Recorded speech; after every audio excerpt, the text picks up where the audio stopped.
aprovechar al máximo esta estancia aquí y entonces no va a haber muchos más preámbulos, pero sí me toca agradecer al público que viene de teología, al público de primero de lengua de mi clase, que hemos trasladado las aulas hoy al salón de actos, en especial al grupo de lengua y literatura de tercero.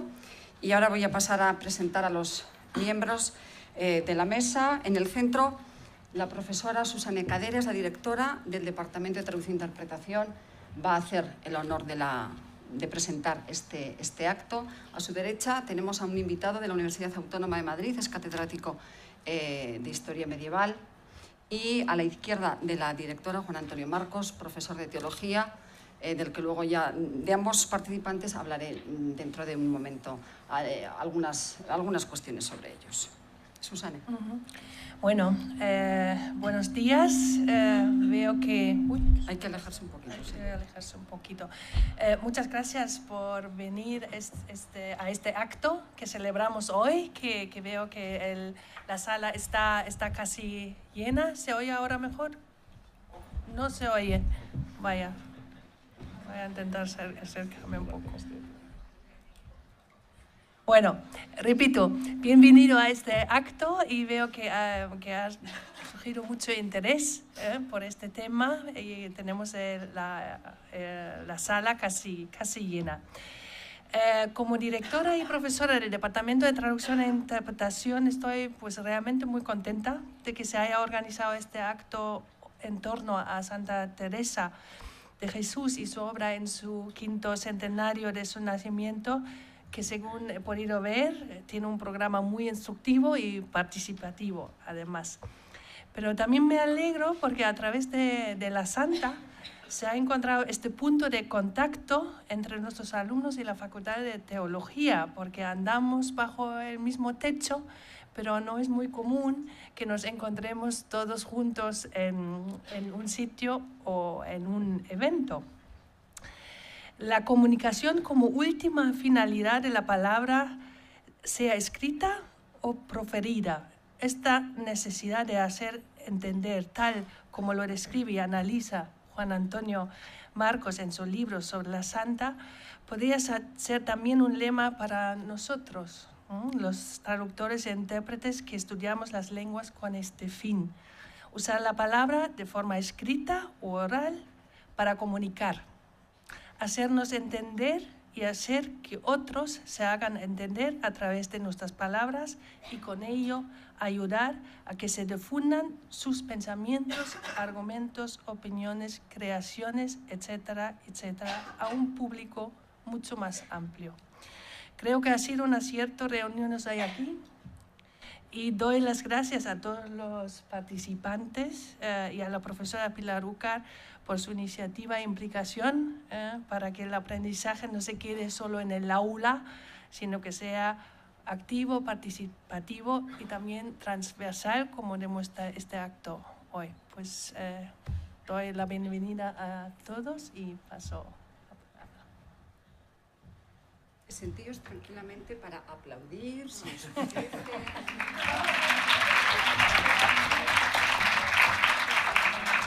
Sobre todo porque estamos en nuestra casa y pretendemos que este rato, bueno, sea algo diferente y que constituya un momento de disfrute.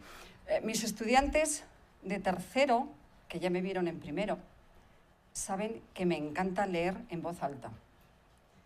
Saben que a mí lo que me gusta es recitar.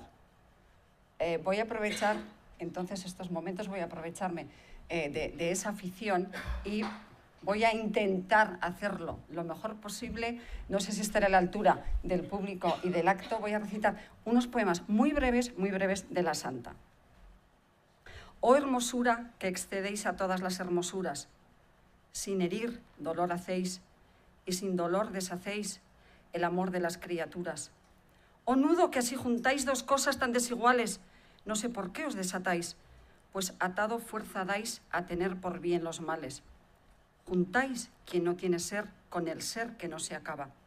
Sin acabar acabáis, sin tener que amar amáis, engrandecéis nuestra nada. Mi alma afligida gime y desfallece. ¡Ay! ¿Quién de su amado puede estar ausente? Acabe ya, acabe aqueste sufrir, ansiosa de verte deseo morir. Vuestra soy, para vos nací, ¿qué mandáis hacer de mí? Decid, ¿dónde, cómo y cuándo? Decid, dulce amor, decid, ¿qué mandáis hacer de mí? Veis aquí mi corazón, yo lo pongo en vuestra palma, mi cuerpo, mi vida y alma, mis entrañas y afición. Dulce esposo y redención, pues por vuestra me ofrecí. ¿Qué mandáis hacer de mí?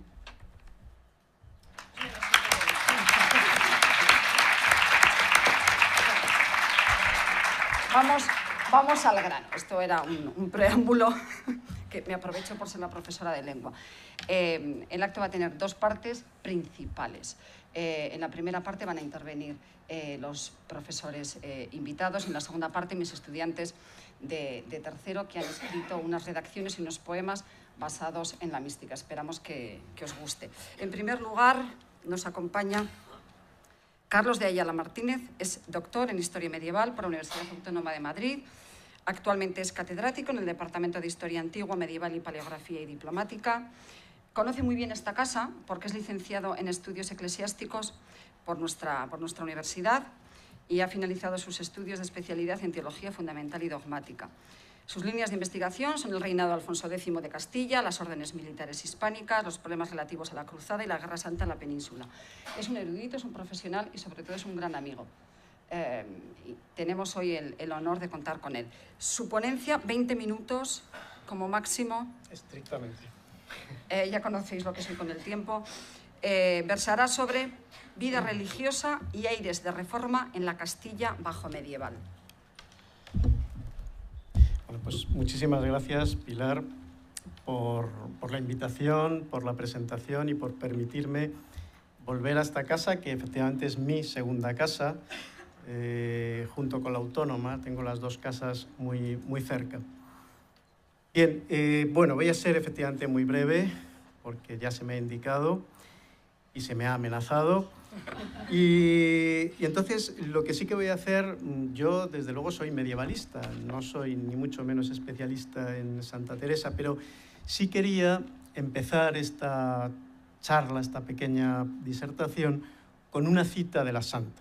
Me parece que es importante para centrarnos. Esa cita es muy conocida. Es un pequeño fragmento del primer capítulo de Las Primeras Moradas, el famoso libro de Teresa. Dice así: la oración que no advierte con quién habla y lo que pide, y quién es quien pide y a quién, no la llamo yo oración, aunque mucho menee los labios. Como digo, es un fragmento muy conocido, se utiliza mucho, se repite mucho, y en su sencillez, sin embargo, nos está encerrando lo que yo creo que es argumento esencial en el que se apoya ese espíritu incuestionablemente reformista de Teresa de Ávila. Ese argumento fundamental, esa esencia en su espiritualidad, viene a ser más o menos lo siguiente. Para la Santa, la clave está en la oración espontánea y consciente, al margen de ritualizaciones, al margen de formalismos, porque ese es el modo que para ella es más fácil poder entrar en la morada de nuestro interior, que a fin de cuentas es donde se encuentra Dios. Esto nos está traduciendo un espíritu muy libre, un espíritu que es el propio del misticismo, que en un momento dado incluso puede prescindir de mediaciones eclesiales y que para entrar efectivamente en contacto con Dios no requiere de especiales situaciones rituales. Fíjense que, en último término, esto es lo que levantó sospechas a la Inquisición, y la Inquisición merodeó en torno a la Santa por esa posible perspectiva que orillaba un poco el papel mediador que podía tener la Iglesia.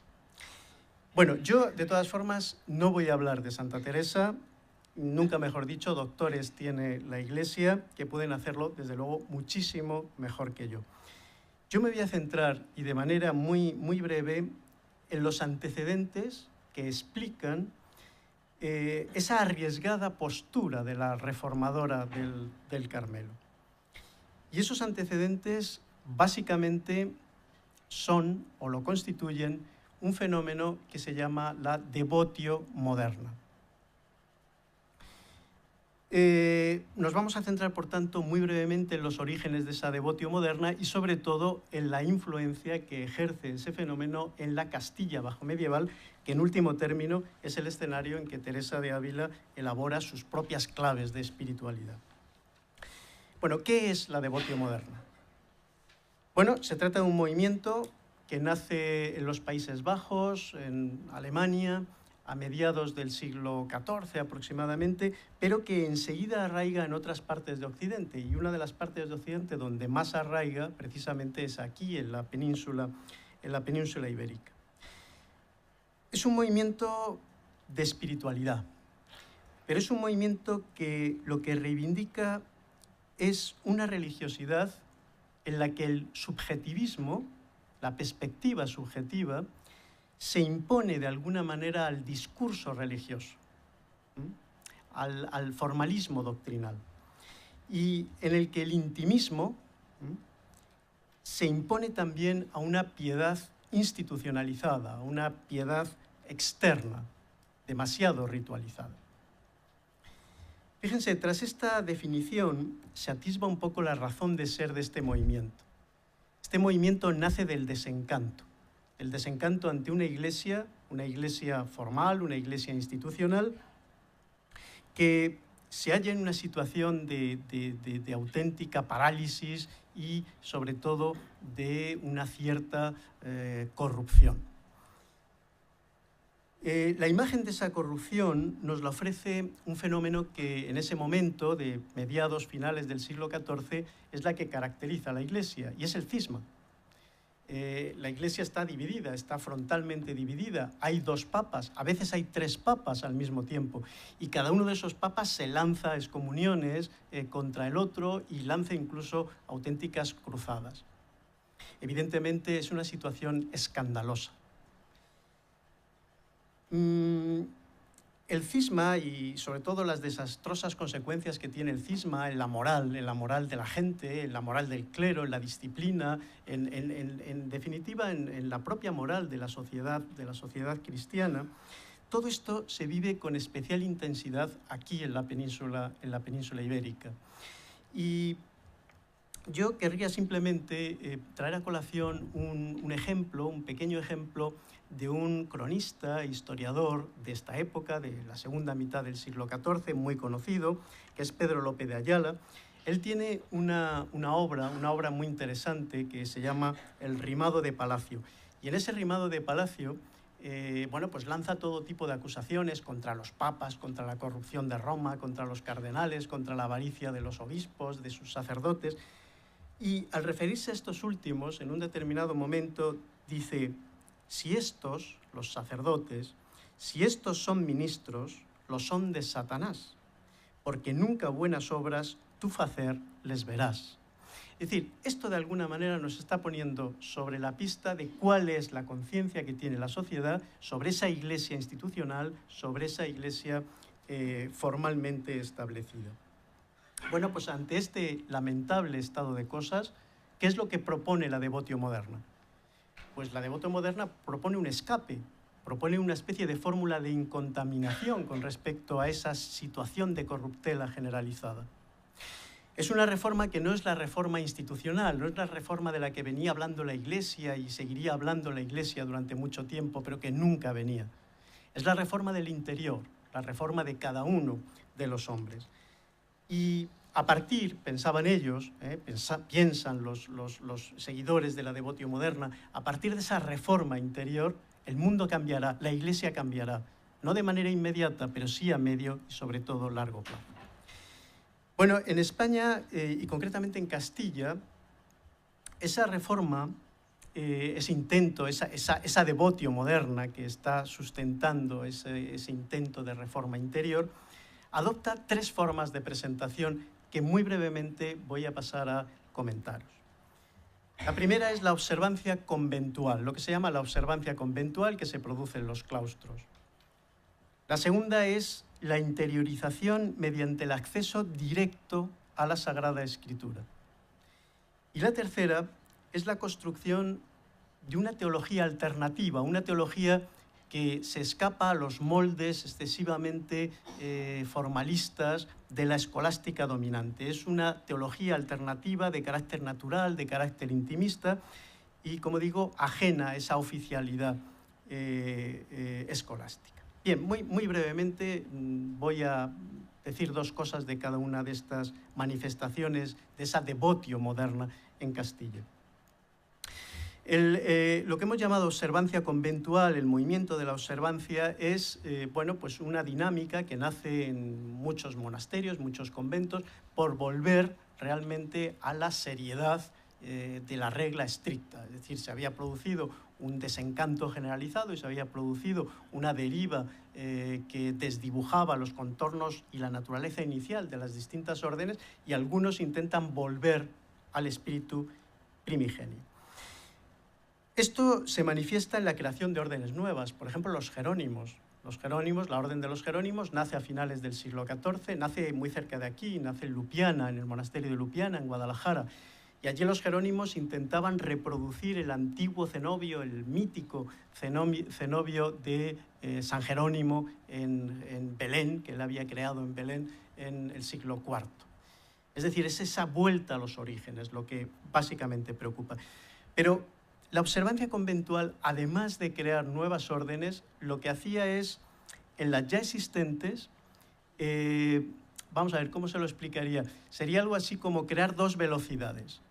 Es decir, había miembros de órdenes religiosas ya existentes que decían, bueno, no, yo no necesito, no tengo esta necesidad de cambio, yo no veo esta premura de estos jóvenes observantes que quieren ser especialmente radicales en su compromiso religioso.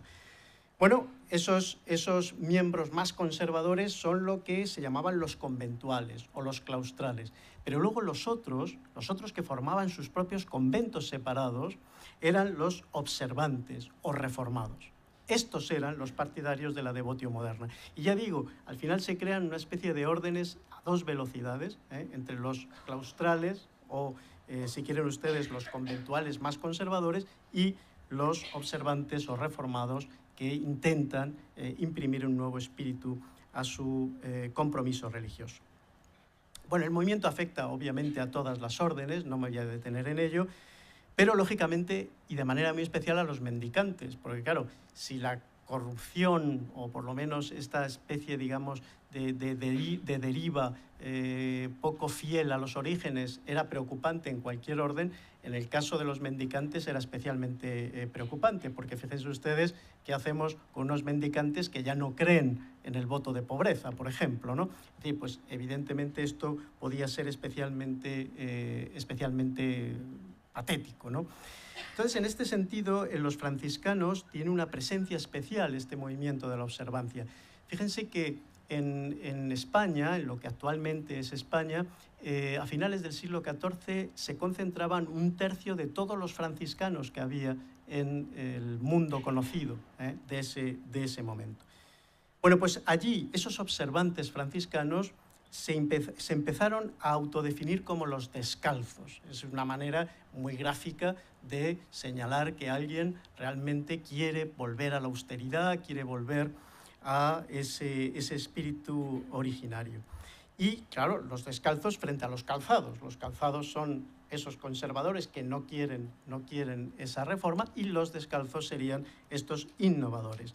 Bueno, esta distinción tan plástica, tan interesante, es algo que se extendió a otras órdenes mendicantes y que hoy día siguen existiendo, a calzados y descalzos. En el caso del Carmelo, evidentemente, esto tiene mucho que ver con la reforma de la Santa.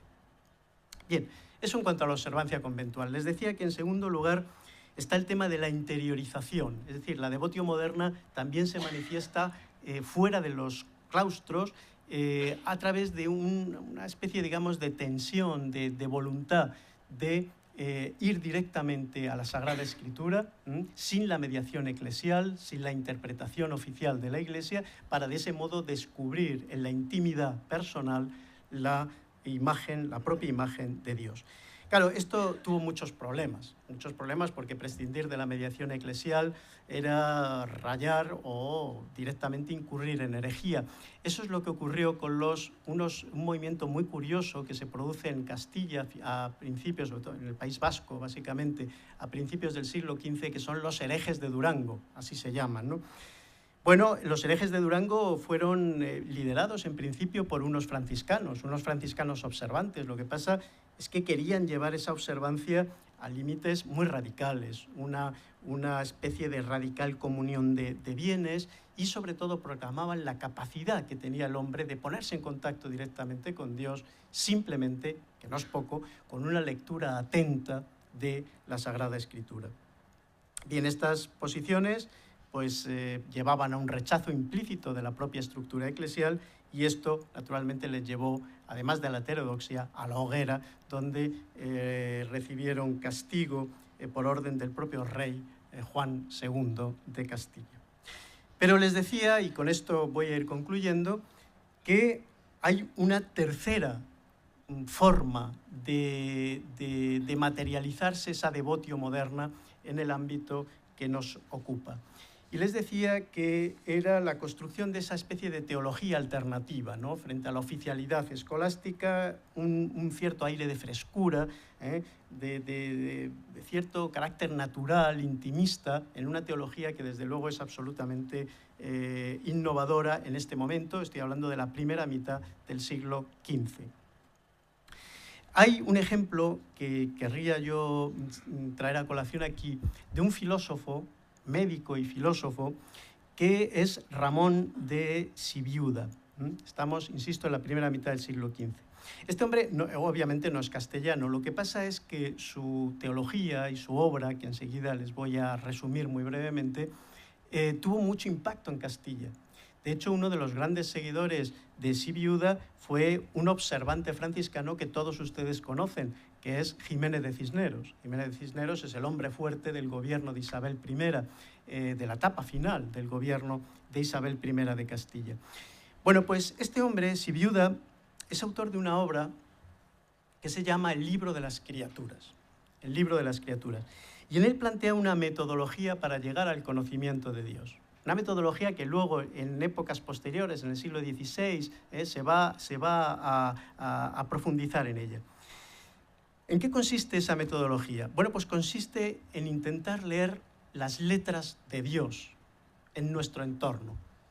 Para Sibiuda, Dios habría impreso sus letras, las letras con las que podemos leer al propio Dios, las habría impreso en todas las criaturas que por su voluntad han sido hechas y conviven con nosotros. Es decir, que Dios ha creado un alfabeto divino que está al alcance de todos, con simplemente el hecho de echar una ojeada alrededor nuestro, porque todas las criaturas de Dios son parte de ese alfabeto que nos está hablando, nos está permitiendo leer sobre la realidad de Dios. Naturalmente que hay algunas letras que están hechas con mayúscula, esas letras son las de los hombres. Claro, si nosotros nos fijamos en los hombres, si somos capaces de conocerlos, si somos capaces de conocernos a nosotros mismos, estamos conociendo a quien ha impreso en esas personas la letra de la sabiduría de Dios.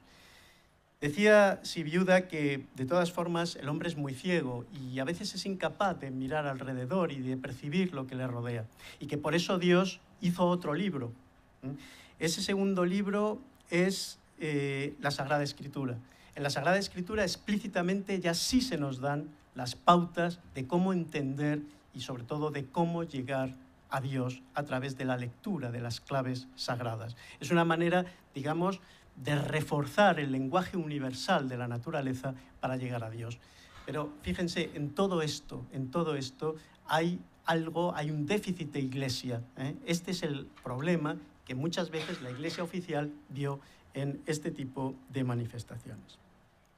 Bien, yo voy a concluir ya y lo voy a hacer simplemente repitiendo cuáles son entonces las claves, cuáles son los elementos característicos de esa devotio moderna, tal y como se las he expuesto, ¿no? Bueno, pues la vuelta a la sencillez del cristianismo originario, esto es un tema absolutamente claro, la interiorización de la fe en respuesta a la palabra de Dios y la búsqueda de ese Dios en las realidades que nos rodean. Estas son las claves de la devotio moderna. Díganme si en todo ello no encontramos ecos en Teresa de Ávila. Esa infatigable reformadora de la observancia del Carmelo, que mientras buscaba a Dios entre los pucheros, era mirada atentamente por la Inquisición por una sencilla razón, porque tenía la manía de encontrar a Dios demasiadas veces fuera del sagrario. Nada más. Muchas gracias.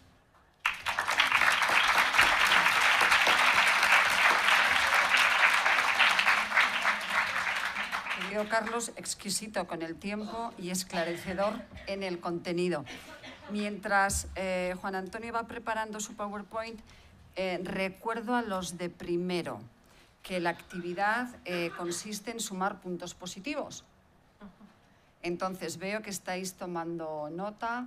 Para la próxima semana, cada grupo en su clase correspondiente me entrega qué está pasando aquí, qué estamos haciendo, una parte objetiva, descriptiva, y luego la segunda parte de esa redacción, no más de una página, me contáis la opinión, lo que os ha parecido. Creo que ha quedado claro. Después de oír a Carlos, recuerdo como hace 15 días en mi clase de tercero de lengua y literatura, voy a confesarme ahora. Os dije, no voy a explicar la mística porque creo que nos vamos a meter en un jardín importante. Bueno, gracias a las palabras de Carlos fue buena mi precaución. Creo que nos ha dado una visión bastante completa de ese ambiente que va ahora a continuar con Juan Antonio. Voy a hacer la presentación del siguiente ponente. Esto ya está, ¿verdad? ¿Preparado? Vale. Bueno. Juan Antonio Marcos es colega nuestro, amigo también, filólogo, teólogo, imparte cursos sobre espiritualidad de los místicos carmelitas, la experiencia de Dios, sus lenguajes, teología espiritual, las líneas de investigación, es la espiritualidad de Santa Teresa, de San Juan de la Cruz, la experiencia y espiritualidad general y el lenguaje de los místicos. Un gran conferenciante, ha publicado su última obra sobre Teresa de Jesús, un gran éxito, un bestseller, en forma y en contenido. Y ya doy la palabra. Muy bien, gracias Pilar por tus palabras excesivas y gracias a Carlos también por esa estupenda ambientación de las fuentes teresianas, que yo creo que ha sido una síntesis admirable. Entonces, si me alargo me cortas, no pasa nada, porque en 20 minutos es casi imposible presentar los rasgos más importantes del lenguaje de Teresa. Sin embargo, voy a intentarlo. Utilizo el PowerPoint por segunda vez en mi vida, yo creo. Espero que no cree problemas. Voy a presentar, antes de hablar de algunos rasgos del lenguaje, el lenguaje de Teresa es desbordante, es inabarcable, pero antes de hablar del lenguaje, algunos rasgos de su persona y de su personalidad que nos ayuden a comprender quizás mejor algunas facetas mínimas del lenguaje. En este sentido, persona y personalidad de Teresa, hay que tener en cuenta que Teresa es una mujer fundamentalmente polifacética, es decir, con muchas caras. Y eso significa que siempre es difícil de captar, de aprender, siempre se nos escapa. Teresa fue una mística, casi siempre la relacionamos con Bernini y la famosa estatua de Bernini, pero en realidad su mística no es de fenómenos extraordinarios, sino de la vida cotidiana, de percibir a Dios en la cotidiano, en la naturaleza, en esos dos libros de la naturaleza y de la misma Biblia que hacía referencia Carlos. En segundo lugar, fue una fundadora.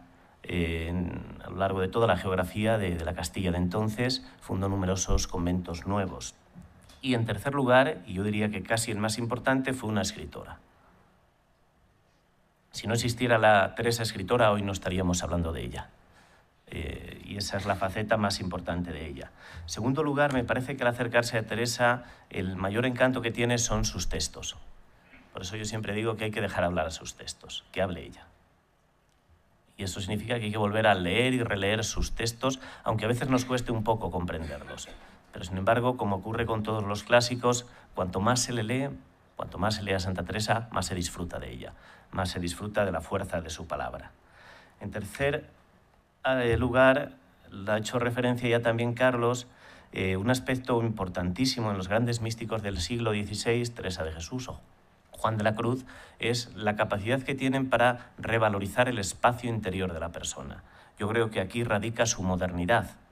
Hoy todos sabemos que sin sanear un poco el espacio interior hay algo que no va a funcionar en nuestras vidas. Necesitamos todos como un balance, como un equilibrio entre el dentro y el fuera. Y a eso nos enseña mucho Teresa. En cuarto lugar, su condición de mujer.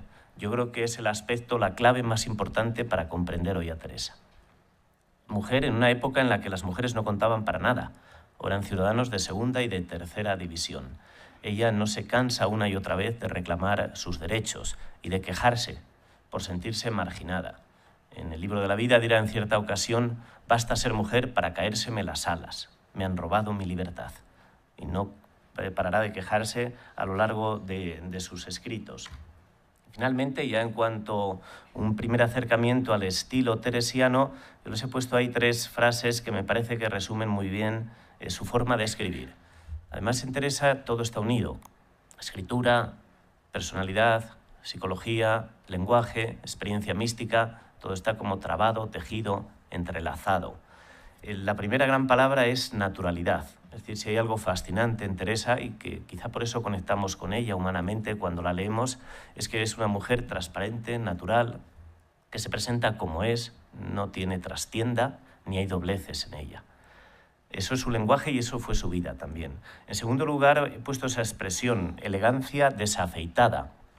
Es una definición que dio Fray Luis de León del lenguaje de Santa Teresa, que fue el primer editor de sus obras completas a los 6 años de morir Santa Teresa, en el 1588. Desafeitada, como saben, en el siglo XVI los afeites era el maquillaje. No hay más que ir al diccionario de Sebastián de Covarrubias de la época con una definición muy larga de esta palabra.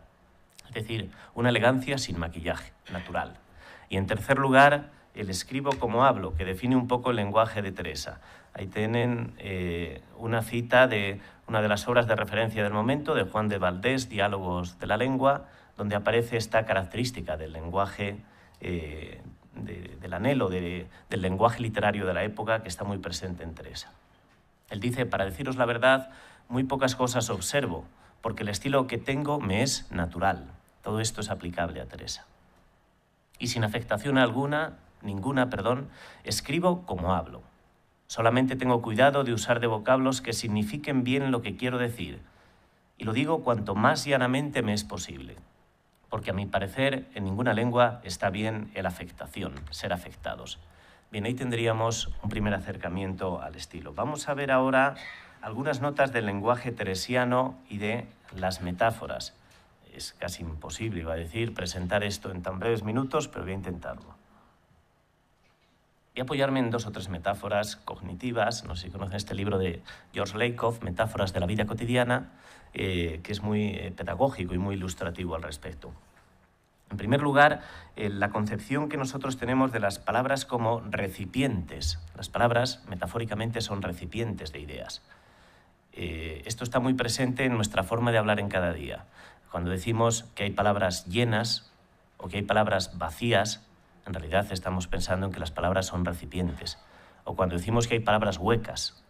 Bien, pues todo esto está presente en Teresa. A ella la que preocupa siempre encontrar palabras nuevas para comunicar una experiencia también nueva. Y eso es una tarea muy difícil. Aquí estaría o entra en juego todo lo que se ha llamado en los místicos el problema de la inefabilidad. Es decir, lo inefable que tiene el lenguaje de los místicos, la dificultad para encontrar esas nuevas palabras.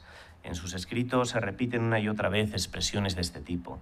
Dar a entender lo que siente mi alma, dar a entender lo que he vivido, dar a entender por lo que he pasado. Otra cita de la última de sus obras, del libro de las moradas, para que veamos esa lucha de los místicos con la palabra. Ella dice en Sextas Moradas, como siempre dirigiéndose a sus compañeras carmelitas, que es con las que conversa mientras está escribiendo: deshaciéndome estoy, hermanas, por daros a entender esta operación de amor, y no sé cómo. Deshaciéndome estoy en esa lucha con la palabra. Ahí les he puesto un pequeño texto de Vida 18, donde aparece esa lucha con la palabra. En Vida 18 nos cuenta Teresa la alegoría, las 4 formas de regar un huerto, que son 4 formas de orar y son las 4 etapas de la vida humana. Y cuando va avanzando en esas etapas van creciendo las dificultades metalingüísticas, es decir, la capacidad para encontrar palabras para comunicar esa experiencia. Y cuando ya no encuentra palabras, pues lo que hace es lo que tenemos ahí, una especie de ecolalia, es decir, recoger una palabra y repetirla una y otra vez, para intentar comunicar una experiencia que está más allá de la palabra. Leemos su texto, que siempre es lo más significativo. Dice: el entendimiento, en este momento del viaje místico, si entiende, no se entiende como entiende. Al menos no puede comprender nada de lo que entiende, porque, como digo, no se entiende. Y concluye: yo no acabo de entender esto. Bien, ese aparente fracaso en realidad es la forma más afortunada de comunicar una experiencia que desborda la palabra. Piensen que una expresión coloquial que nosotros utilizamos para dar las gracias es la siguiente: no sé cómo agradecértelo. Y ahí está la forma más afortunada de dar gracias a los demás, en ese no sé cómo agradecértelo. Y algo parecido tenemos aquí presente. En segundo lugar, en Teresa también las palabras son actos. Estoy sintetizando de una manera excesiva. Las palabras son actos, actos de habla. Piensen que nosotros utilizamos, vamos a recordar aquí la obra clásica de Austin, Cómo hacer cosas con palabras. Nosotros utilizamos las palabras como armas muchas veces. Decimos: este dispara palabras venenosas, o me atacaste con tus palabras. Pero también podemos utilizar las palabras como medicina. Hay palabras que nos consuelan, hay palabras que son un lenitivo, hay palabras que nos devuelven la confianza, la alegría, que sirven para sanar. Bien, pues esto está también muy presente en el lenguaje de los místicos. Es decir, que las palabras actúen, que tengan una fuerza especial, que tengan un poder para cambiar a aquellos que las escuchan, y eso se percibe una y otra vez en sus escritos. En el libro de la vida dice: escribo, fíjense qué término utiliza ella, para engolosinar al lector. Engolosinar, un poco esa palabra que nos remite al ámbito de la comida. Las palabras son alimento también, comida. O ella repetirá a lo largo de sus obras estas expresiones: la fuerza que tienen las palabras, con la fuerza que en mí hacía, en mi corazón, las palabras de Dios. Les he puesto un pequeño texto, vamos a leerlo. Es de Vida, capítulo 25, hay que contextualizarlo un poco.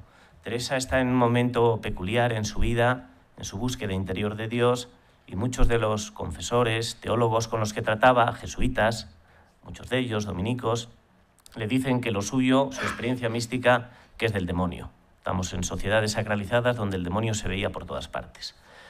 Y en un momento determinado, en esas dudas, que si es de Dios, que si es del demonio, en esa fatiga que dice Teresa por la que estaba pasando, es muy peculiar en Teresa que entre en escena un personaje muy característico, que es Dios. Dios en persona entra en escena y con sus palabras le devuelve la confianza.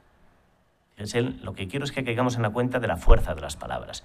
No es que Teresa oiga estas palabras de Dios. Ella dice que con los oídos del cuerpo nunca he oído nada, ni he visto nada con los ojos del cuerpo. Por lo tanto, son experiencias interiores, diríamos hoy, que ella traduce a palabras.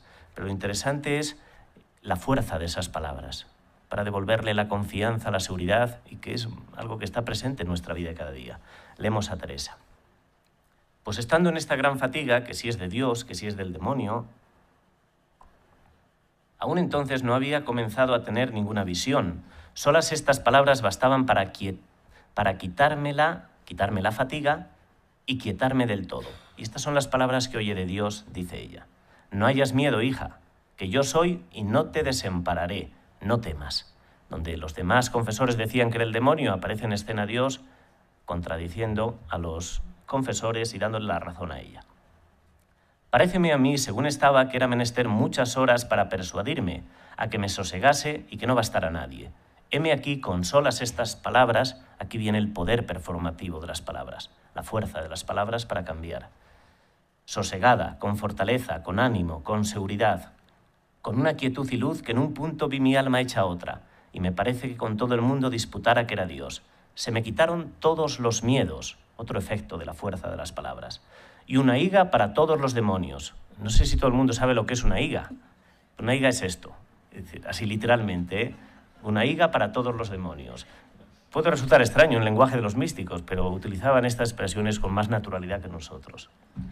Y una higa para todos los demonios, que ellos me temerán a mí. No entiendo estos miedos, demonio, demonio, a donde podemos decir Dios, Dios, y hacerle temblar. Sí, que ya sabemos que no se puede menear si el Señor no lo permite. ¿Qué es esto? Fíjense en el texto final. Es sin duda que tengo ya más miedo a los que tan grande le tienen al demonio que a él mismo. Tengo más miedo a los que ven el demonio por todas partes que al mismo demonio.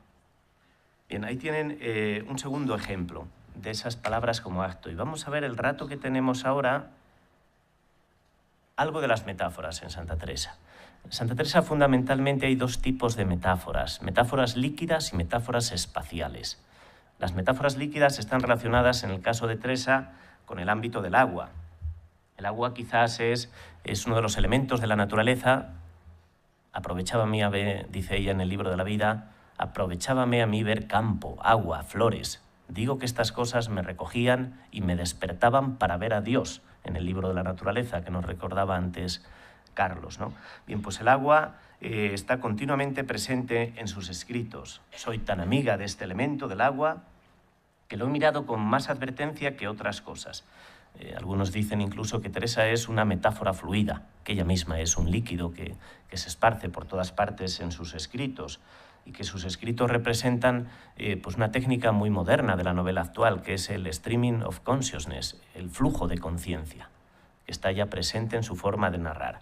Ahí tienen un pequeño ejemplo de una cita suya de la fuerza que tiene o la preocupación por la metáfora del agua y ese elemento de la naturaleza, cómo condiciona su escritura, cómo afecta su vida.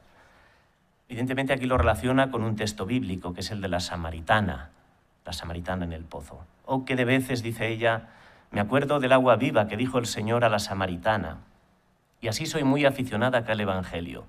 Y es así cierto que sin entender cómo ahora este bien, desde muy niña lo era, y suplicaba muchas veces al Señor me diese aquel agua. Y la tenía dibujada a donde estaba siempre, con este letrero, cuando el Señor llegó al pozo. Domine dami aquam, Señor, dame de esa agua. Bien, pues el elemento del agua, la metáfora líquida, la metáfora del agua, está muy presente en el libro de la vida. Desde el capítulo 11 hasta el 21 tienen la famosa alegoría de las 4 formas de regar un huerto, donde el agua es fundamental. ¿Tenemos 5 minutillos para organizarme? 5. Pregunto, ¿sí? Sí. Vale. La metáfora del agua. Entonces, ahí aparece, vamos a verlo muy brevemente, la alegoría del huerto, las 4 formas de regar un huerto. Para Teresa el huerto es la persona humana, es el alma, es la vida como un jardín interior que tenemos todos.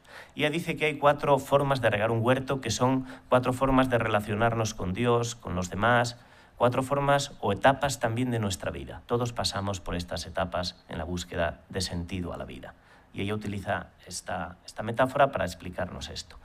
La primera lo llama ella la etapa de el agua del pozo. Es decir, es esa etapa de la vida en la que queremos esforzarnos por sacar agua de un pozo con nuestro trabajo. Si vamos a los diccionarios, pozo es una perforación que se hace en la tierra para buscar una vena de agua. Bien, pues la primera etapa de la vida sería una etapa de propio conocimiento para ella. Y eso significa profundizar en la propia existencia. Para encontrar el agua, para ella el agua es una metáfora del agua de la vida, de Dios. Hoy nosotros diríamos quizá también del sentido de la existencia. Por lo tanto, un primer momento de ese viaje, utilizando la metáfora del agua, es un viaje interiorizante, de perforar hacia adentro. Un segundo momento, etapa, es sacar el agua con una noria. Ahí tiene una noria de la época, que todavía se conservan actualmente, que es fundamentalmente es conseguir el agua a través de una mula que va dando vueltas ahí alrededor de la noria y sacando el agua a través de como tienen ahí la definición, máquina compuesta de 2 grandes ruedas engranadas que mediante cangilones suben el agua de los pozos. Para Teresa esta segunda etapa de la vida requiere menos esfuerzo humano, pero requiere estar atentos a los demás. Ella va a hablar en este momento de la atención a los demás como una segunda clave en la existencia de la vida humana. La tercera etapa es el agua que viene de arroyo. Según el diccionario del DRAE, el diccionario de la Real Academia, Arroyo es un caudal corto de agua, casi continuo. Esta tercera etapa para Teresa supone algo así como conectarnos a intermitencias con Dios. El agua de la vida es Dios y a intermitencias estamos conectados, sentimos que estamos conectados a esa realidad que nos da vida. El protagonismo de Dios va creciendo en este momento. La última y cuarta etapa es la etapa donde el agua que recibimos es agua de lluvia. El diccionario nos dice que la lluvia o llover es caer el agua de las nubes. Sería esta última etapa de la vida en la que percibimos que todo es un regalo, todo es don. Lo que buscábamos con nuestro esfuerzo, con nuestro trabajo, al final se nos da como un puro don y como un puro regalo. Toda la experiencia de los místicos carmelitas, Teresa o Juan de la Cruz, termina en un regalo del amor y de la libertad, que para ellos sería lo fundamental de la vida humana. Y para terminar ya, habría que hablar un poco también, aunque sea brevemente, de las metáforas espaciales en el caso de Teresa de Jesús. ¿Cuáles son las grandes metáforas espaciales que nos encontramos en sus obras? Pues fundamentalmente el huerto o jardín, por una parte, lo hemos visto ya relacionado con el agua, y por otra parte el palacio o castillo, que está en la última gran obra, el libro de las moradas. En el caso de Teresa, piensen que era una mujer fundamentalmente extrovertida, volcada hacia afuera, muy extrovertida, además en las relaciones con los demás. ¿Qué es lo que necesitó para buscar un balance humano, un equilibrio personal? Crear imágenes metafóricas de interioridad. Y esas dos grandes imágenes espaciales de interioridad van a ser el huerto, jardín o paraíso interior que hay en cada uno de nosotros, dirá ella, o también lo que llamará en su última gran obra, el libro de las moradas, el palacio de cristal, palacio interior, la morada interior, ese espacio interior. Bien, pues esos son los dos grandes metáforas que se pueden rastrear a lo largo de dos obras de referencia, que son el libro de la vida y el castillo interior o el libro de las moradas. Para ella, fundamentalmente, el espacio interior de la persona es como un cielo anticipado y, ante todo, podríamos decir como un espacio de libertad. En una sociedad, decíamos al principio, en que las mujeres no cuentan para nada, Teresa va a encontrar la libertad en su propia interioridad. Cuando termine de escribir el libro de las moradas, lo hará con estas palabras: mirad, hijas, que podéis pasearos por vuestro espacio interior sin permiso de prioras ni de nadie. El propio espacio interior de la persona concebido como ámbito de libertad. Piensen que eso era habitual en aquella época, para las mujeres especialmente. Si van a leer La Celestina de Fernando de Rojas, Melibea, donde encuentra su espacio de libertad como mujer en una sociedad en que se le negaba la libertad, es en el jardín de su propia casa. Teresa va a hablar del jardín como conventual, como espacio de libertad, de la propia celda o habitación donde vive la carmelita como espacio de intimidad con Dios, y del convento como un espacio de fraternidad, de relación con los otros. Curiosamente, toda esa geografía exterior y arquitectónica se va a traducir automáticamente a una geografía del alma. Y para ella, el mundo interior de la persona se convierte en paraíso, jardín, palacio de cristal y espacio interior. Y yo creo que con eso lo dejamos. Y habría un punto más, que es la relación entre poesía, mística y ética. Pero lo dejamos ahí, creo que es suficiente. Gracias.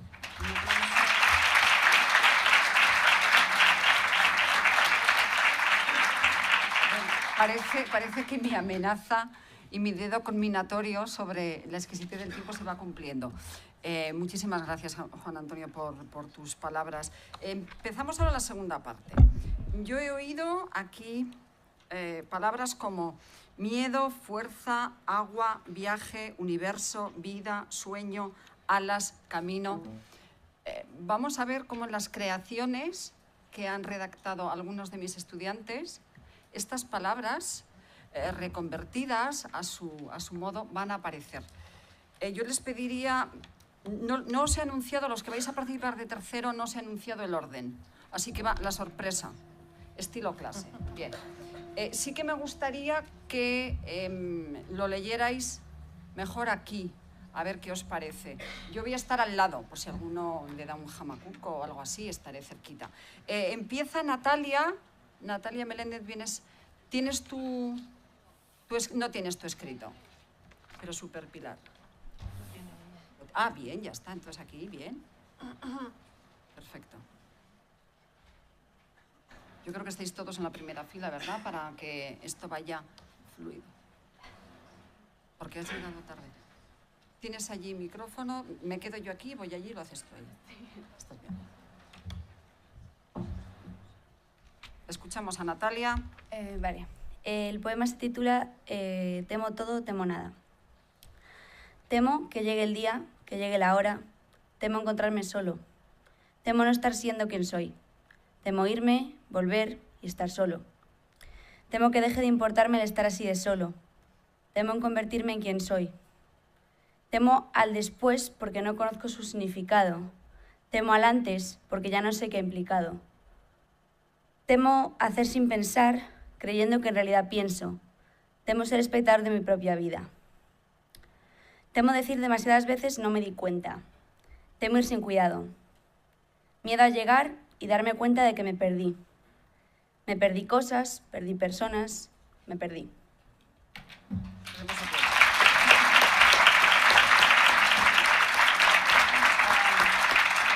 Patricia Santillán va a leer un poema de lluvia, curiosamente. Muy bien.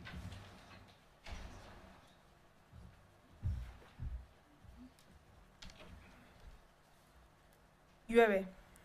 Madrid llora. Llora y suelta todo cuanto tenía dentro, porque tú ya no estás. Tu ausencia se difunde como gripe poderosa entre todos los que te conocimos. Incredulidad, desconcierto, bofetada de realidad, shock. Shock que paraliza, que te impide razonar y pensar con frialdad. Confusión en las miradas, llanto contenido. Llueve. Llueve en esta noche amarga y triste, noche de juventud perdida, noche de reunión de amistades pasadas en circunstancias de luto. Mucho que sentir, que sufrir. Sufrimiento que viene por capas de dolor según te vas dando cuenta de la realidad. Él ya no está. Llueve. Llueve en esta noche de pesadilla, pero una pesadilla de la que no despertarás. En esta noche de saludos y tristes abrazos. En esta noche de derrumbes como montañas de naipes. Lágrimas y pesadumbre que te abordan. Ojos que transmiten todo y nada. Llueve. Llueve, pero tu bondad no se olvida. Tu capacidad de sacar sonrisas en los peores momentos siempre será recordada. Tus abrazos, tus locuras, tu pasión por las lejanías africanas. Llueve. Llueve también dentro de todos y cada uno de nosotros que hoy te decimos adiós, en los que dejas un vacío. Vacío que llenamos con tu recuerdo, con tus enseñanzas y con promesas hacia ti. Llueve. Llueve en este día de promesas de alegría, de fiestas y estudios dedicados a ti. Promesas de seguir adelante como tú habrías querido que hiciéramos. Promesas de unidad, de vivir por ti todo lo que te quedaba por vivir y de siempre recordar los 20 otoños y 19 inviernos que tuvimos la suerte de compartir. Llueve.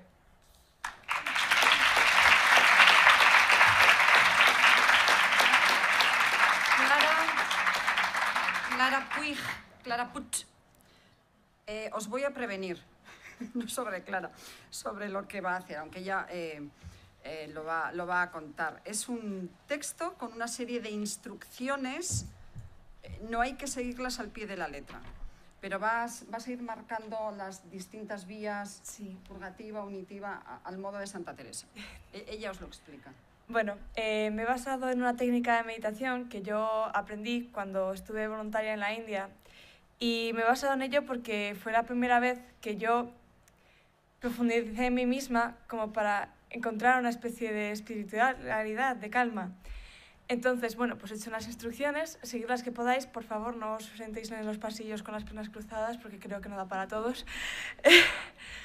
Pero bueno, allá va. Catálogo de instrucciones para un viaje místico, siguiendo los pasos del Yoga Ragna.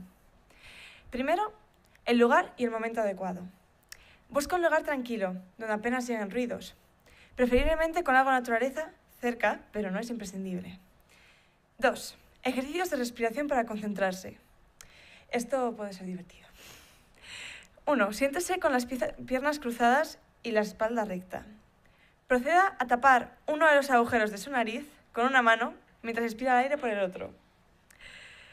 Una vez esté lleno de aire, conténgalo mientras proceda a tapar el agujero de su nariz por el que lo ha inspirado y a descubrir el que antes tenía tapado.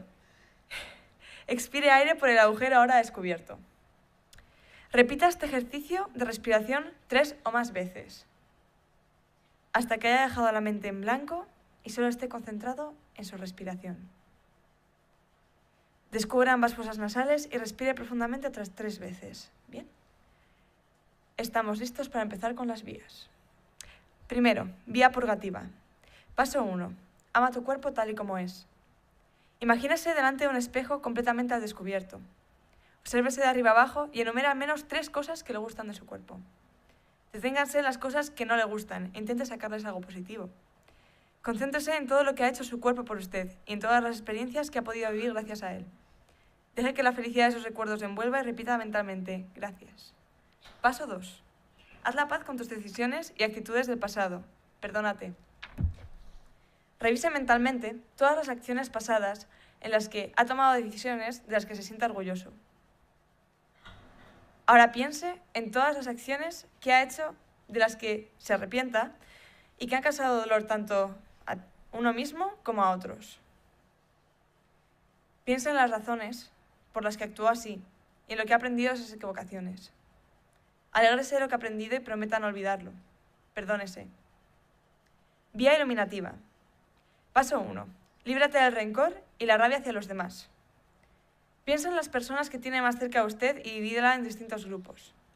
Familia, pareja, amigos, compañeros de trabajo, etc. Escoja un círculo y en ese círculo una persona. Piensa en su relación con esa persona y en las buenas sensaciones que provocan usted. Analice las emociones tóxicas que puedan existir entre usted y esa persona. Rabia, rencor, miedo, envidia, etc. Intente comprender las situaciones y actitudes que le han llevado a desarrollar esas emociones. Comprenderá que la mayoría de las personas no ofenden o hacen daño conscientemente, sino por egoísmo, ignorancia, miedo o falta de empatía. Compadézcase de ellas y vacíese de rabia. Está listo para buscar una solución y, en caso de que no la haya, pasar página. Proceda a hacer lo mismo con todas las personas que le han venido a la mente, yendo círculo por círculo hasta sentirse en paz con todo lo que le rodea. 3. Vía unitiva. Tras haber seguido estos pasos, deberá sentir una profunda felicidad, recorriendo el cuerpo como una suave brisa. Es el momento de sentir una presencia serena que le acompaña y abraza. Le ama como usted acaba de aprender de amarse a sí mismo. Disfrute de ella todo lo que dure la concentración y le aguante la postura. Abra los ojos y sonría. Bien, estas instrucciones vienen con una advertencia, que es la siguiente. Este ejercicio requiere muchísima concentración y fuerza de voluntad. Habrá conflictos internos que parezcan insuperables y pensamientos negativos que lucharán por quedarse hasta el final. Probablemente no sea capaz de finalizarlo. Algunas veces lo que le provocará un intenso dolor y sensación de fracaso y desasosiego. No se desanime. Es humano y natural fallar de vez en cuando. Perdónese y vuelva a intentarlo. Merece la pena.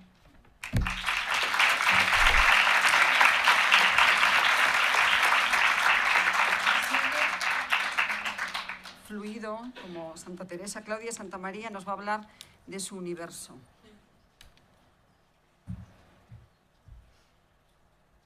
Bueno, antes de nada, de las cosas más bonitas que tiene aprender y escuchar a profesores como ustedes es que pones nombre a cosas que tú sientes y que te nacen de manera espontánea. Y yo, sin darme cuenta, he escrito una cosa que me hace identificarme profundamente con Teresa y que no lo conocía, con Si Viuda, porque también creo en el alfabeto divino y en las palabras que Dios nos impregna en nuestra vida. Entonces, mi texto se llama Universo que me hablas. Universo que me hablas, brotando ligero en mí. Parece hojarasca clamando vida, en esas hojas me abatí. Me invades, aunque te invito. Serenidad profunda desde los pies. En mí se posa, se enraiza y me rindo. Y me hablas en las acuarelas que iluminan los cielos, y en la divinidad de los niños, en la hormiga y en Orión, cuando al vacío lanzo mi yo. Solo en el tiempo puedo ver las llamas pasadas que me abrasaron, ahora me incuban, y aprendo que así pues nazco y renazco. Desnudo yo, sin cadenas, puramente libre, atrás quedó mi mentira y mi ilusión. Levitan mis pensamientos y me siento caducar. floto, dejándome llevar, mi contento reflejándose en los ojos de la vida y en el abrazo universal. Y me hablas, cuando la nube en mi alma llueve esperanzas verdes, evaporándome. Y me hablas en la naturaleza y en la humanidad, alabanza a la salvia de los árboles y a las criaturas olvidadas del mundo. Aquí y ahora te encuentro, en la soledad de la existencia, en la compañía de un geranio, de mi madre, de mi hermana y de ese extraño. Y me hablas en el ascenso y en el fracaso, en el conflicto y en su concilio, en la vida con su eterna amiga la muerte.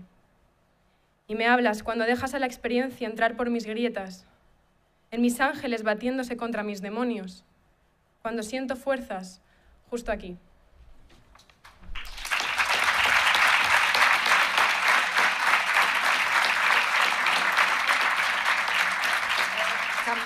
Cambiamos de estilo. Isabel Vara nos va a hablar de Stendhal. Ahí lo dejo.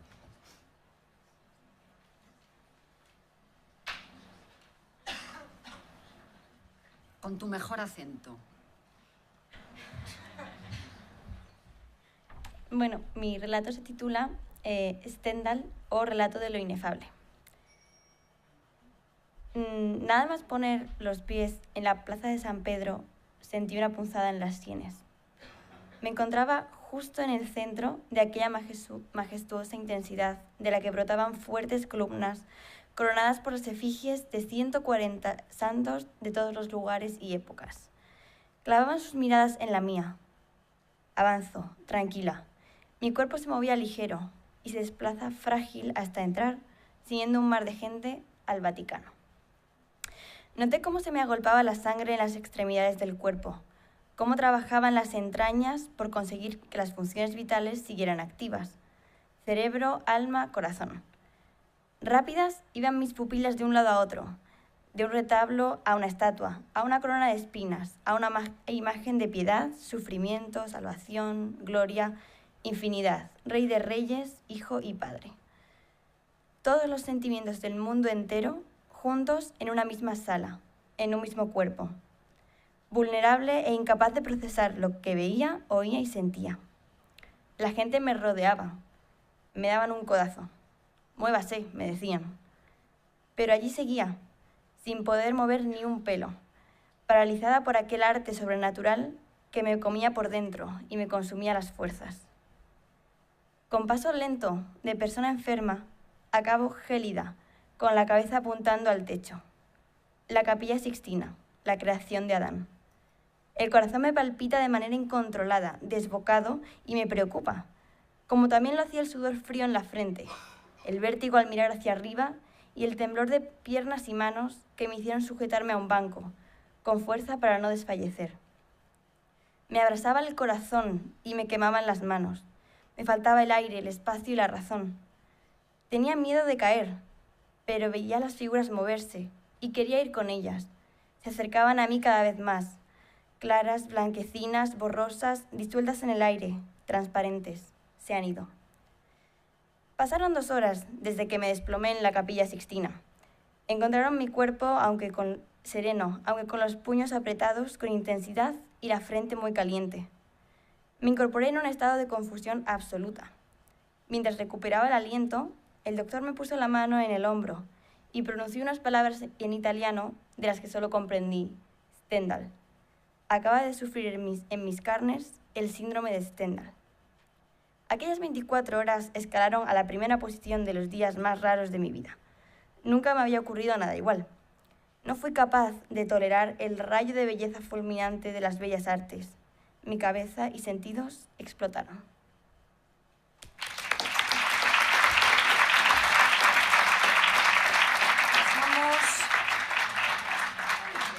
Pasamos a Ana Pérez, nos va a hablar del ser, de lo que fue, de lo que dejó de existir. Adelante, Ana.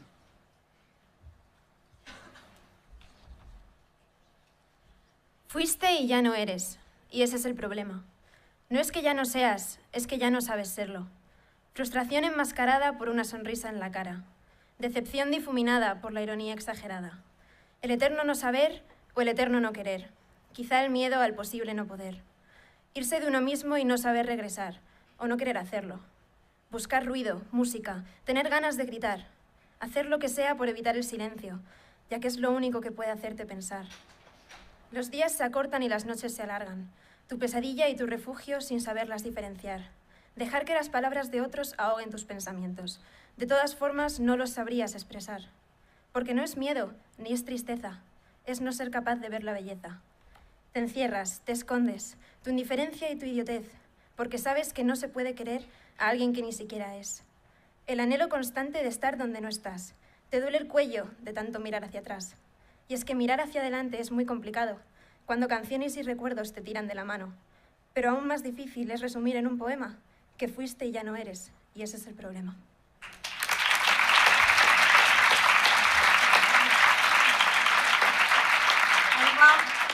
Alba Recurso nos habla de un intimismo muy profundo.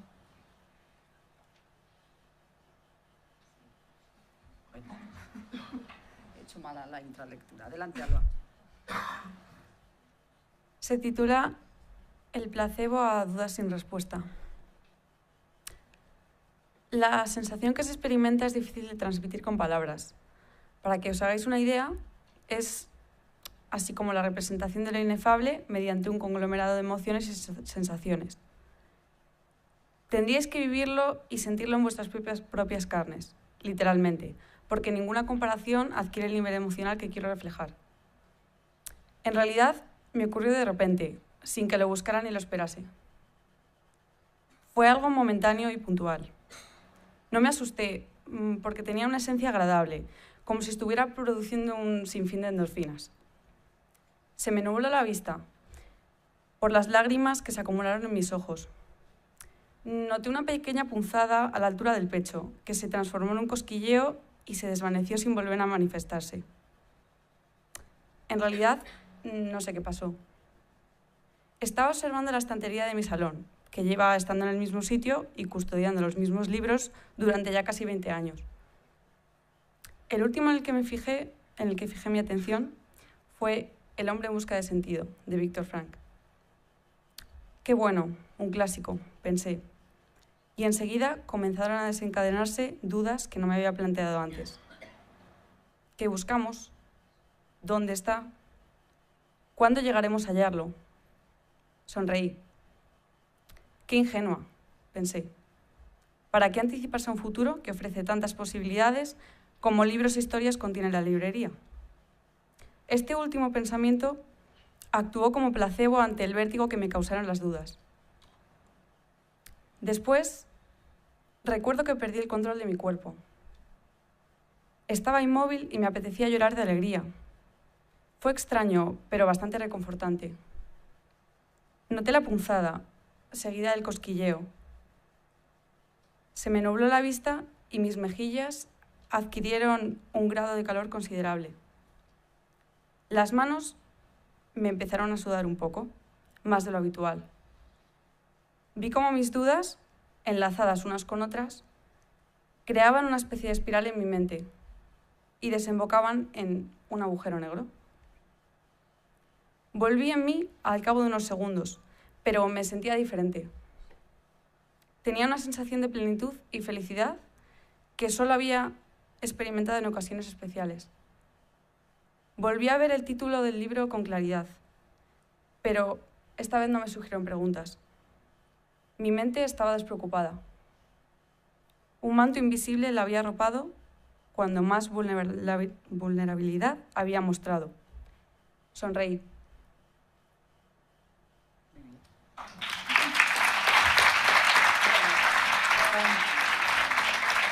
Vamos avanzando. Sabela Rubio nos va a hablar de una inspiración que le provocó una canción. Nos quedan dos más. Adelante, Sabela. La inspiración que dura una canción. El sentir cada nota, cada ritmo, cada palabra, me lleva a otra dimensión, donde voces y sonidos se entrecruzan, cada uno siguiendo su curso y mezclándose a la vez. Cada instrumento me transmite un sentimiento, unas ganas distintas de vivir, un color que se mueve entre claros y oscuros. Realidades paralelas plasmadas en una canción. realidades paralelas de gente que no soy yo, y a veces parecen escritas por mí, en mis sueños más melódicos o estridentes. Pesadillas, sueños, no importa. Fluye la música por mi cuerpo, fluye desde mis pies hasta mi boca y sale en forma de inspiración, la inspiración que ha durado esta canción.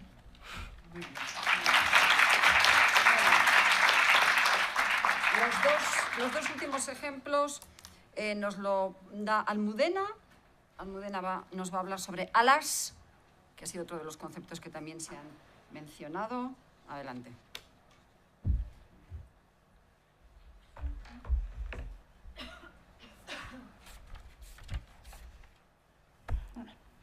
Bueno, lo he titulado Adivina Adivinanza. ¿Qué vuela sin alas y hiere sin sangre? ¿Qué llora sin lágrimas y el alimento no sacia su hambre? Aquello que ama al amor y teme al miedo, que vive del calor de otros y de las gotas que le llegan del cielo. Miente a gritos, sin boca ni voz. No conoce el tiempo ni la espera cuando se llena de pasión. Atrapado en una armadura de marfil y carne, suplica a gritos, escuchadme, escuchadme. Pero el suyo es un idioma callado, imperceptible para el oído humano, excepto para aquellos que saben de amor y que solo con palpar pueden sentir su canción. 100 rajas de color cuervo revisten su armazón, hechas por palabras afiladas, fruto del odio y el resquemor. Su única esperanza, unas manos expertas que sepan dónde acariciar para sanar las grietas. Muy bien. Terminamos, Julia. Es un poema místico. Vamos a ello. Adelante, Julia. Porque cuando vives, mueres, y porque al morir se vive, sin dejar que nadie cautive todo aquello que tú eres. Abraza todo lo que amas, que te eleva al respirar, que te impulsa a cantar y que te hace arder en llamas. Haz que el Señor te acoja, que se te olvide todo el ruido. Solo ten el pecho henchido y siente como Él se aloja. Porque cuando vives, mueres, y no es vida sino pena, todo lo que ya no llena y sin ser tú, ya no eres.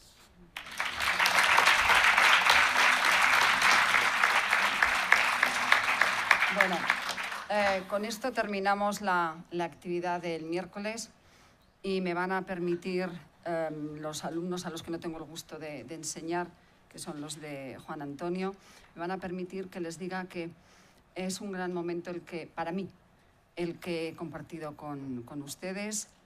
Me encanta enseñar, me encanta ser profesora y les quiero transmitir que me siento orgullosísima de los alumnos de tercero, los de primero que también están, seguro que repetiremos esto en tercero.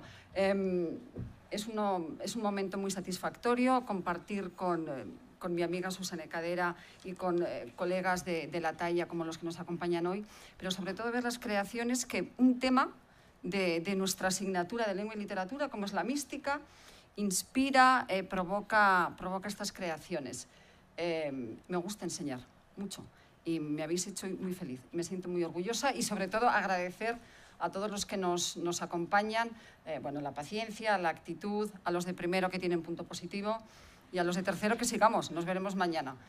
Por mi parte hemos terminado. Si Susana quiere dedicar las últimas palabras.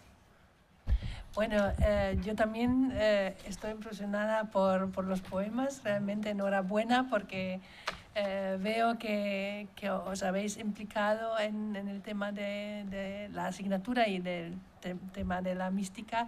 Y muchas gracias también por los alumnos un poco más mayores de asistir a este acto y bueno, os deseo una buena tarde. Gracias. Muchas gracias.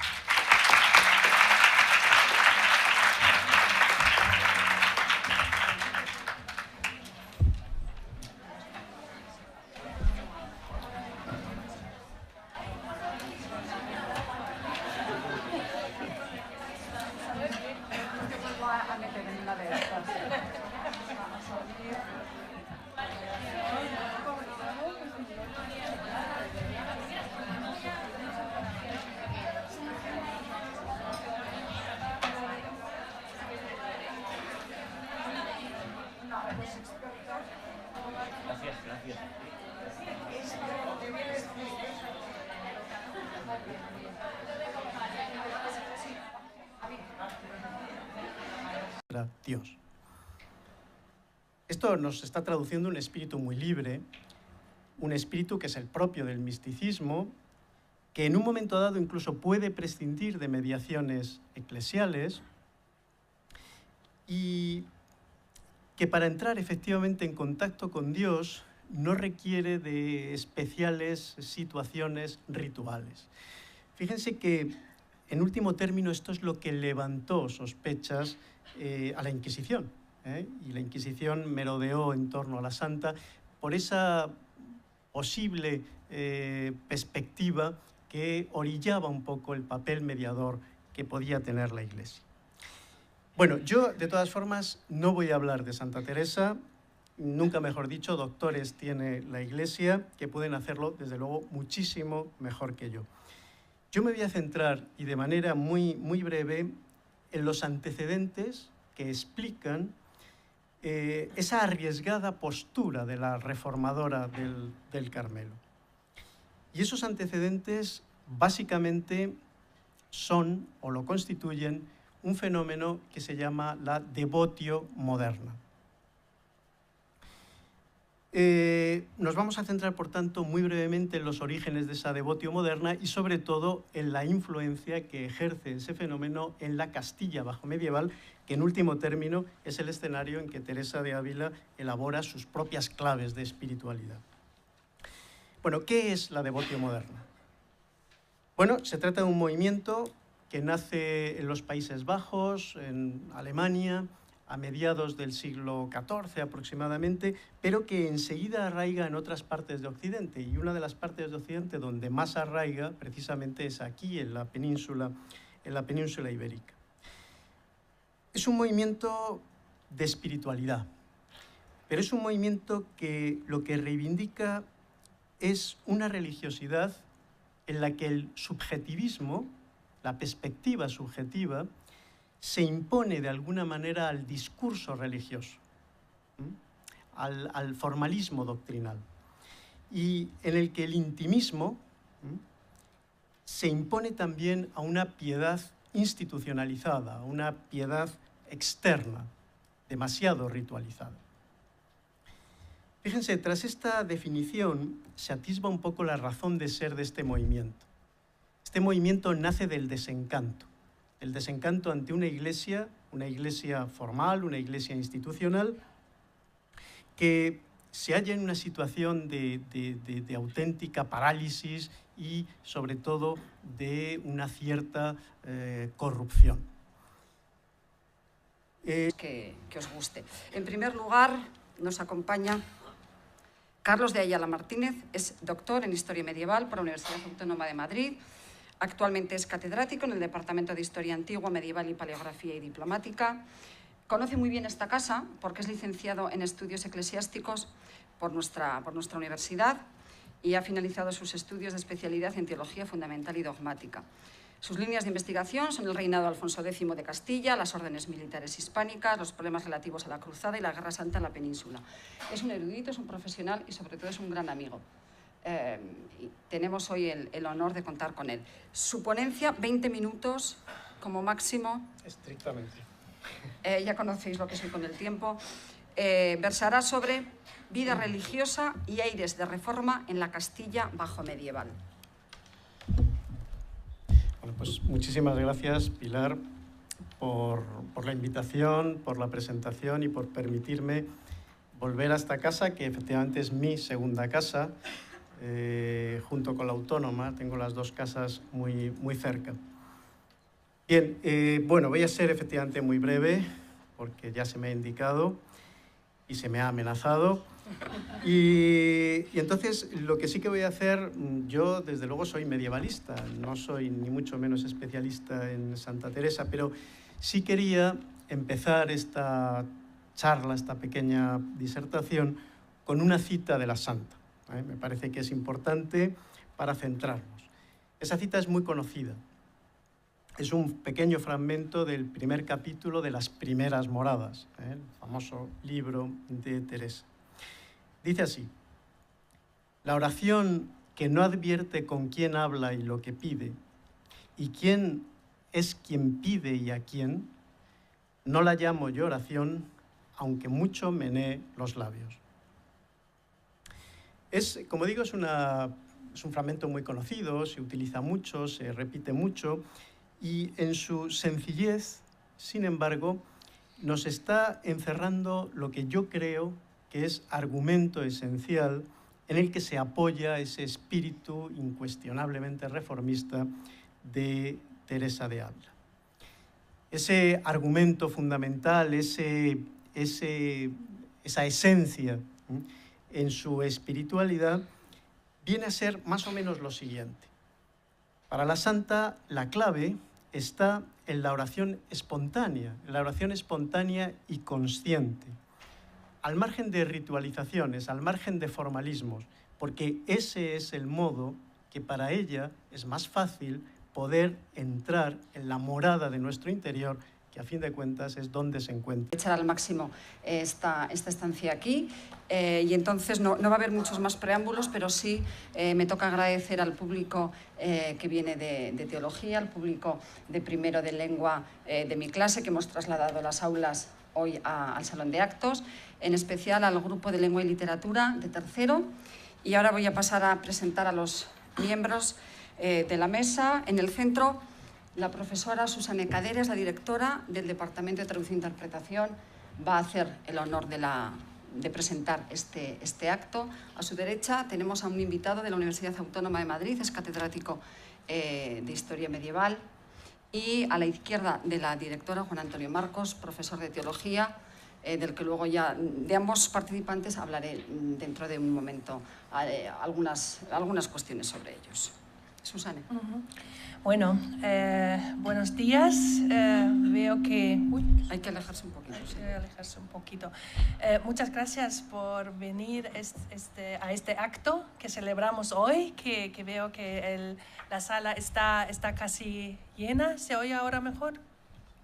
No se oye. Vaya. Voy a intentar acercarme un poco.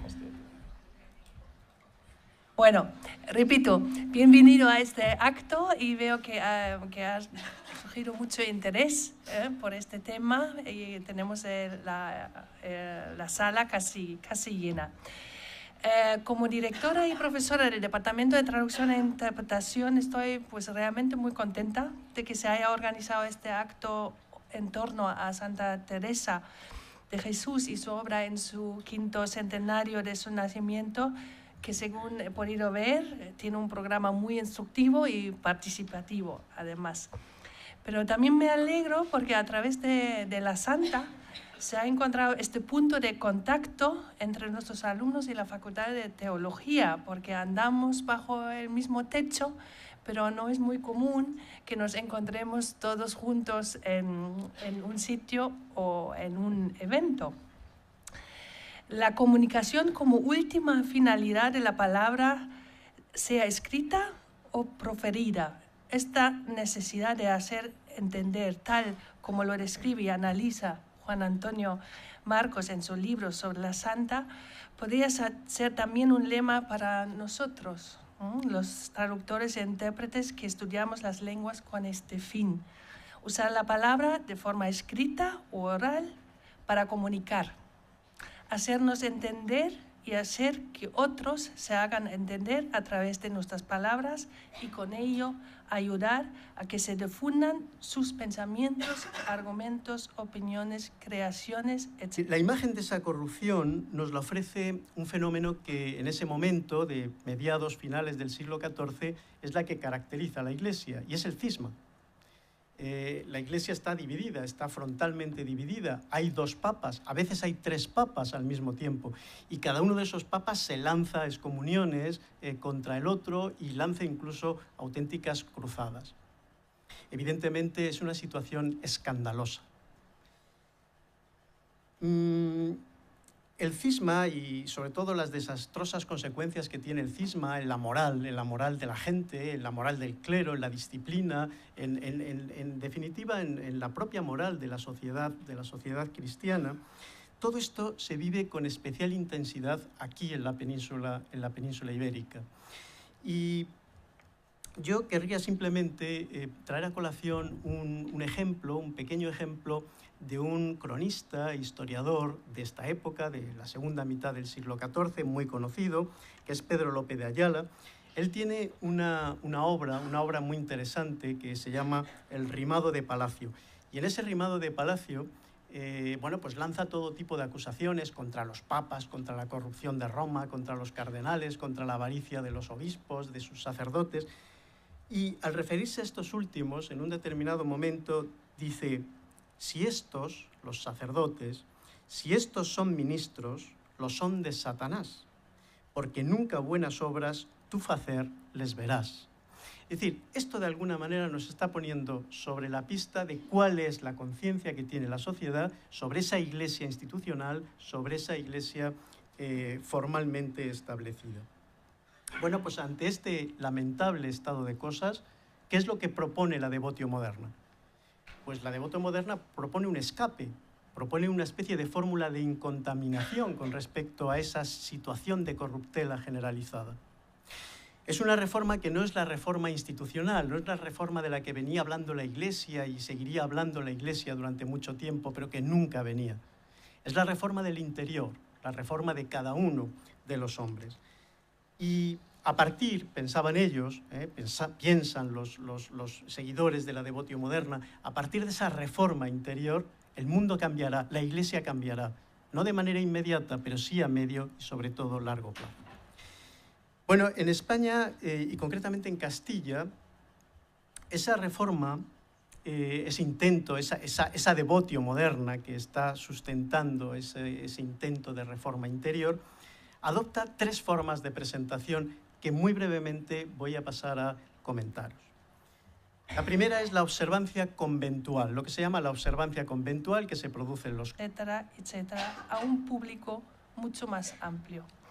Creo que ha sido un acierto reunirnos hoy aquí y doy las gracias a todos los participantes y a la profesora Pilar Úcar por su iniciativa e implicación para que el aprendizaje no se quede solo en el aula, sino que sea activo, participativo y también transversal, como demuestra este acto hoy. Pues doy la bienvenida a todos y paso.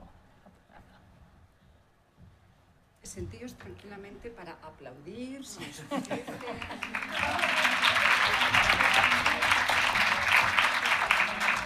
Sobre todo porque estamos en nuestra casa y pretendemos que este rato, bueno, sea algo diferente y que, bueno, que constituya un momento de disfrute. Mis estudiantes de tercero, que ya me vieron en primero, saben que me encanta leer en voz alta. Saben que a mí lo que me gusta es recitar. Voy a aprovechar, entonces, estos momentos, voy a aprovecharme de esa afición y voy a intentar hacerlo lo mejor posible. No sé si estaré a la altura del público y del acto. Voy a recitar unos poemas muy breves de la Santa. Oh hermosura que excedéis a todas las hermosuras, sin herir dolor hacéis y sin dolor deshacéis el amor de las criaturas. Oh nudo que así juntáis dos cosas tan desiguales, no sé por qué os desatáis, pues atado fuerza dais a tener por bien los males. Juntáis quien no tiene ser con el ser que no se acaba. Sin acabar acabáis, sin tener que amar amáis, engrandecéis nuestra nada. Mi alma afligida gime y desfallece. ¡Ay! ¿Quién de su amado puede estar ausente? Acabe ya, acabe aqueste sufrir, ansiosa de verte deseo morir. Vuestra soy, para vos nací, ¿qué mandáis hacer de mí? Decid, ¿dónde, cómo y cuándo? Decid, dulce amor, decid, ¿qué mandáis hacer de mí? Veis aquí mi corazón, yo lo pongo en vuestra palma, mi cuerpo, mi vida y alma, mis entrañas y afición. Dulce esposo y redención, pues por vuestra me ofrecí. ¿Qué mandáis hacer de mí?